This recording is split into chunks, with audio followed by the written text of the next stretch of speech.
Key Meow. I was asked what time it was, and I gave a very good reading. Somewhere past the middle.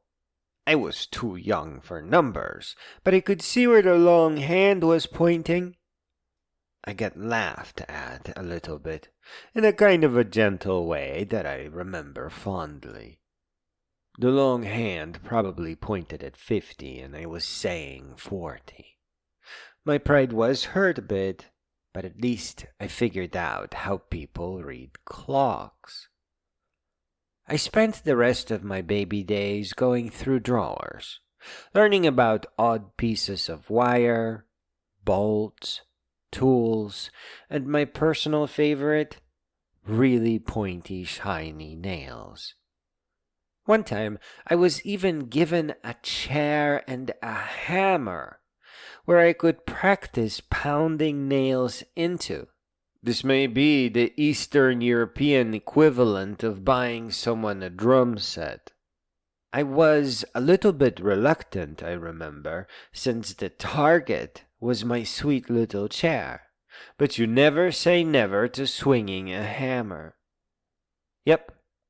Eventually, I had to open an actual watch to see what was inside. And I did get busted by a teacher. The watch was fine, though, and to this day I have good appreciation for fine movement.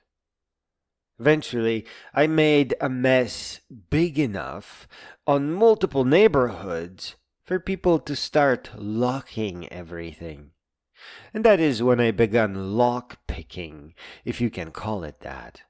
I didn't know about the inside of a padlock, but padlock manufacturers apparently didn't know about me. It takes less than 5 minutes of poking inside a padlock with a piece of wire, for my broad collection, to just open it. And you can improve the process by becoming a key collector and trying to find a key that somehow fits. As the workers in charge of putting in new outside doors found out. I was maybe 9. It seems like I might have been 8, and completely addicted to collecting door keys. I'm sure the loop of keys I have created still exists somewhere. To this day, I remember its heft. But right before the word of my incredible talent spread, the upstairs neighbor finally looked at the cartridge as the source of trouble and pushed it all the way into the cartridge port in my C64. When I was assembling the computer bits, I was really gentle, but you really have to slide the cartridge in onto the PCB. And finally, when I saw the blue Commodore screen, I wasn't disappointed that it wasn't a game. While I didn't know what a cursor was or what run-stop key really did, I knew I discovered a window into infinite complexity. I was still very young. I failed building a parking lot structure and the balcony's planter. I failed making fancy things out of plastic bricks, and the technical version was way too expensive. But now, I had my Commodore 64, the computer that opens to a blinking cursor of a programming language. And the quest to put a pixel on the screen had begun. I walked really far and across train tracks to buy my first computer book, Simon's Basic.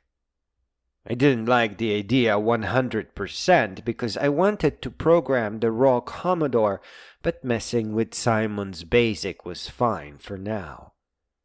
I made a really cool robot out of resizing letters. Though nobody cared. I was basically doing animation. And then Swiftly, we moved to America, and I got my first PC at 286, quite old, followed by a proper Pentium 90. I had to learn English, get rid of high school, and all the weird, unstable crapola that comes along with it. And finally, I sat down to learn Visual Basic 6, all surrounded by proper books. The disrespect at my workplaces was worse than in high school. It's just like Kurt Vonnegut said. True terror is when you find out that your high school classmates are running the country. There was nothing there. Actually, it was even worse than that. People were asking me to go drink alcohol with them and then making stuff up why I won't go to a bar. That is not a proper way to behave.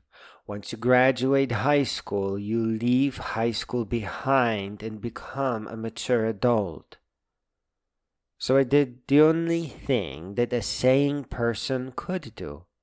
I set off on my great Socratic journeys, only to return a gadfly with hopes of building a real school for a change, which I know today as artificial intelligence-driven, self-paced, self-directed, individualized instruction, where the first and foremost lesson is learning programming in order to attack poverty in a way that gives students a fighting chance, a meaningful fighting chance. A lot behind fixing education is actually in changing what we see as education. You already know that learning is not about getting a passing grade on a test, but about a passage through personal curiosities. Only what we return to in our lives and our invention will ever truly matter. Standardized education threatens students away from personal curiosities with threats of being held back or ridiculed or having your GPA ruined and thus your future falling apart. Standardized education is a lie.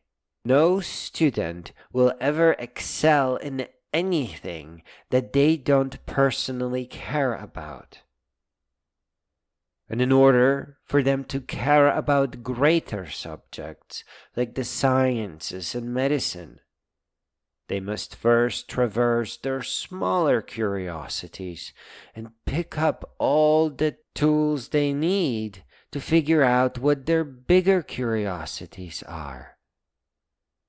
There's a million ways to write a program, but only one is the best one.